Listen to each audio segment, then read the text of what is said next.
அனைவருக்கும் வணக்கம். கும்பராசினியர்களுக்கு நிகழ்ந்து கொண்டிருக்கும் ராகு கேது பயிற்சி என்ன மாதிரியான நன்மைகள் எல்லாம் ஏற்படுத்தி கொடுக்க இருக்கு, கிரக நிலைகளின் ரீதியாக அமையிருக்கும் சாதகங்கள் என்ன, பாதகங்கள் என்ன, ராகு மற்றும் கேது ஆகிய கிரகங்கள் மீனம் மற்றும் கன்னி ராசியில் சஞ்சரிக்கிறாங்க. இதன் காரணமாக கும்பராசினியர்களுடைய வாழ்வில் இன்று முதல் 48 நாட்கள் முடிவதற்குள் உங்களுக்கு கொடியை குவிக்கும் ராகுவாகவும் கர்மவினை நீக்கும் கேதுவாகவும் சஞ்சரிக்கிறாங்க. அந்த வகையில் இந்த 48 நாட்கள் என்ன மாதிரியான நன்மைகள் எல்லாம் உங்களுடைய வாழ்வில் குடும்ப சூழ்நிலை ரீதியாகவும் உத்தியோகம், தொழில், வியாபாரம், கலைத்துறை, அரசியல் துறை, மாணவ மாணவிகள், விவசாயத்துறையினர், பெண்மணிகள் என அனைவருக்குமே ஏற்பட இருக்கு என்பது குறித்தான முழுமையான பதிவு தான் இந்த வீடியோல நம்ம விரிவா பார்க்க போகிறோம். அதற்கு முன்னாடி ராகு மற்றும் கேதுவை பற்றி சற்று விரிவாக தெரிந்து கொள்வோம். அமுதம் வேண்டி தேவர்களும் அசுரர்களும் வாசுகி என்னும் நாகசர்ப்பத்தை கயிறாகவும் மந்திரகிரி மலையை மத்தாகவும் கொண்டு பார்க்கடலை கடைந்தனர்.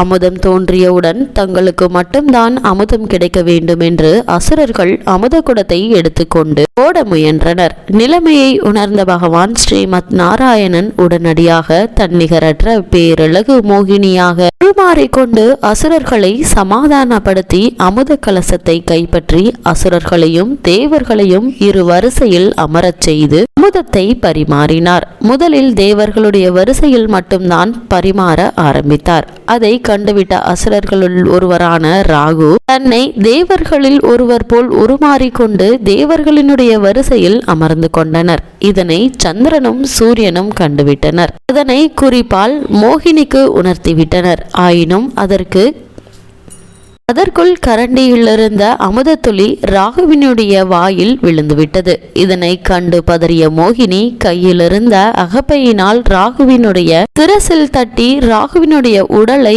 இரு கூறாக்கி தொண்டையின் கீழ் அமுத துளி செல்லாமல் தடுத்துவிட்டார். இரு கூறாக்கப்பட்ட ராகுவினுடைய தலைபாகம் கேதுவாகவும் தலைப்பாகத்திற்கு கீழ்பாகம் ராகுவாகவும் மாறினர்.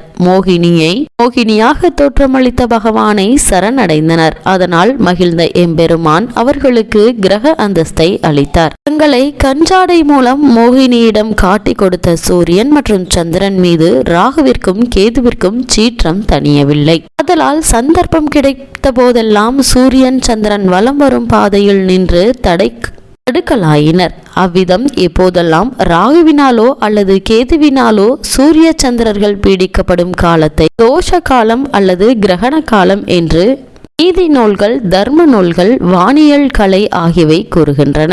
சூரிய கிரகண காலத்தின் போது கிரகணம் ஆரம்பிக்கும் நேரத்திலும் சந்திர கிரகணத்தின் போது கிரகணம் விட ஆரம்பிக்கும் போதும் மறைந்த நமது முன்னோர்களுக்கு தர்ப்பணம் செய்வது மகத்தான புண்ணியத்தை தரும். நமக்கு மட்டுமில்லாமல் நம்முடைய சந்ததியினருக்கும் அளிக்கும். குடும்பத்தினரை படுத்தி வரும் நோய்கள், மனக்குறைகள், வறுமை போன்ற துன்பங்கள் பித்ருக்களுடைய ஆசைகளினால் தீரும். கிரகண காலத்தின் போது எளியவருக்கு தானம் செய்வதும் புண்ணிய நதிகளிலும் கடலிலும் புண்ணிய புஷ்கரங்களிலும் நீராடுவது மகத்தான புண்ணியத்தை பெற்றுத்தரும். இந்த இரு நிழல் கிரகங்களும் தாங்க முடியாத துன்பத்தை மட்டுமே செய்வார்கள் என்று முற்றிலும் தவறான கருத்துக்கள் காலம் காலமாக மக்களின் மனதில் வேரூன்றிவிட்டன. இத்தகைய கருத்து முற்றிலும் தவறானது.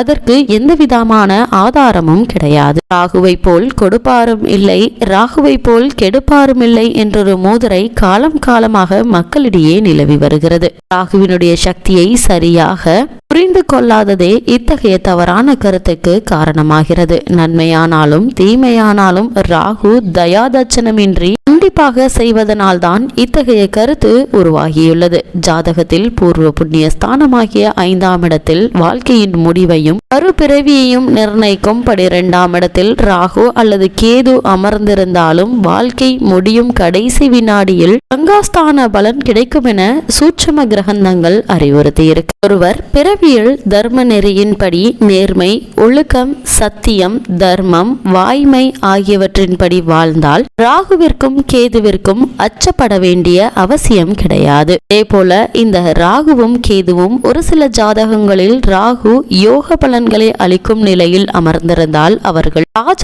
யோகத்தை ராகு தந்திடுவார். இருப்பினும் அந்த யோகத்தை தவறான வழியில் தந்து விடுவார் என்பதாலேயே ராகுவை போல் கொடுப்பாரும் இல்லை, ராகுவை போல் கெடுப்பாரும் இல்லை என்ற பழமொழி உருவாகியிருக்கு. இவ்வளவு மேன்மைகளை கொண்ட ராகு மற்றும் கேதுவினுடைய சஞ்சார நிலைகளின் காரணமாக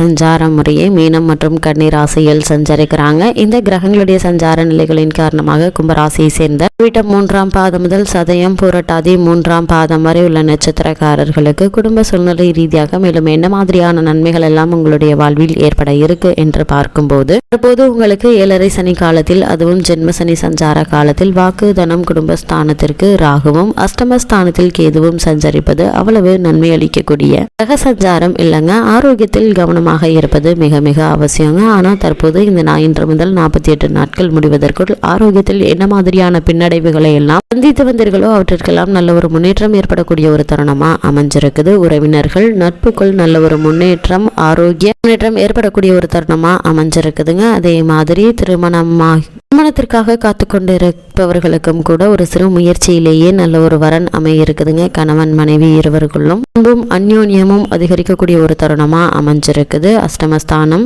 நமக்கு அஷ்டமஸ்தானமாக அமர்ந்திருப்பதால அடிக்கடி உடலில் சோர்வு ஏற்படுவதற்கான வாய்ப்புகள் இருக்குங்க. அது மாதிரியான நேரங்கள்ல நீங்கள் சற்று ஓய்வு எடுத்துக் கொள்வது மிக மிக நல்லது. கும்பராசியை சேர்ந்த உத்தியோகஸ்தர்களை பொறுத்த வரைக்கும் கும்பராசினர் ராகுவினுடைய மீனராசி சஞ்சார காலத்தில் தங்களுடைய பணியில் மிகவும் ஜாக்கிரதையாக இருப்பது மிக மிக அவசியங்க. நிர்வாகத்தினர் உங்களுடைய கண்டு கொள்ள மாட்டாங்க, மேலதிகாரிகள் நியாயமாக நடந்து கொள்ள மாட்டாங்க. ஆனா தற்போது இந்த 48 நாட்கள் முடிவதற்குள் உங்களுக்கு என்ன மாதிரியான இன்னல்கள் எல்லாம் ஏற்பட்டதோ அவை அனைத்துமே நீங்கி நல்ல ஒரு முன்னேற்றம் ஏற்பட இருக்குது. மனதில் எதிர்காலத்தை பற்றிய அச்சம் நீங்கி நல்ல ஒரு முன்னேற்றம் ஏற்படக்கூடிய ஒரு தருணமா அமைஞ்சிருக்குதுங்க. தற்காலிக பணியாளர்களுக்கு பணி நிரந்தரம் ஏற்படுவதற்கு வாய்ப்புகள் இருக்குதுங்க. ஒரு சிலருக்கு இடமாற்றம், அது ஊர் மாற்றம் கூட ஏற்படலாங்க. இந்த மாற்றத்தை ஏற்றுக்கொள்ளுங்க. இந்த மாற்றத்தின் காரணமாக நல்ல ஒரு முன்னேற்றம் கூடிய விரைவில் உங்களுடைய வாழ்வில் ஏற்படக்கூடிய ஒரு தருணமா அமைஞ்சிருக்குதுங்க. புதிதாக வேலைக்கு முயற்சிக்கும் கும்பராசினருக்கும் கூட முயற்சியிலேயே நல்ல ஒரு ஊதியத்துடன் கூடிய வேலை உங்களுக்கு கிடைக்க இருக்குதுங்க. கும்பராசியை சேர்ந்த தொழில் மற்றும் வியாபாரம் செய்பவர்களை பொறுத்த வரைக்கும் தொழிலை நேரடியாக